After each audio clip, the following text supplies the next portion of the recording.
My first memory is a little hazy because I was about 2 years old when I learned how to ski in the driveway and out back here in the yard. But I remember snowboarding right behind the shop here at the old Sunrise Mountain.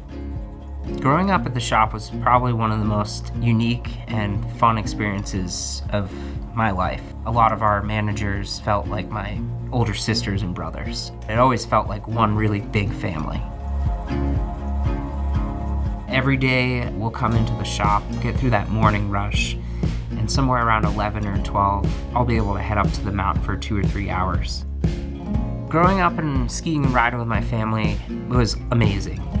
At one point, I remember skiing with my dad, and on one of the runs in particular, I came around the corner and I kind of aired a carving turn and just turned all the way down. And my dad came down and he said, "Well, you definitely are a better skier than me now."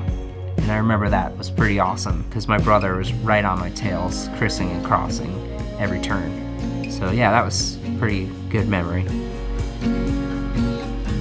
I've been skiing Killington now for, I think this is my 30th year. And in those 30 years, it amazes me every year I still find new terrain. And that new terrain is always exciting, different. As the conditions change throughout the season, there's always new lines that you can find. When I was younger, I was always fascinated by the different people I'd meet in the store. People who were in music and art, photography, design. So from a pretty young age, I think I knew that I wanted to be involved with art and design. 18 years old, I got accepted to the Fashion Institute of Technology in New York City, and I studied advertising and design for 4 years. I spent a lot of time working for all these major brands, and I had some really amazing experiences because of that.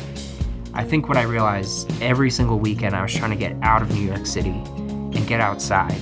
And I realized at a certain point, I should try living in Vermont. And in my first 6 months back in Vermont, not one person asked me, "What do you do?"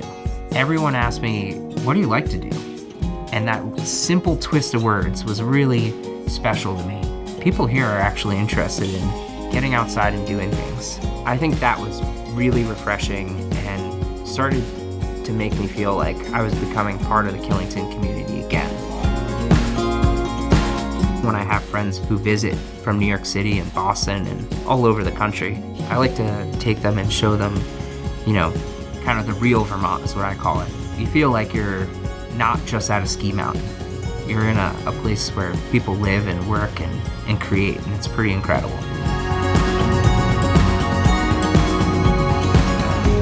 I'm Randy Ellis, and I was born and raised in Killington, Vermont.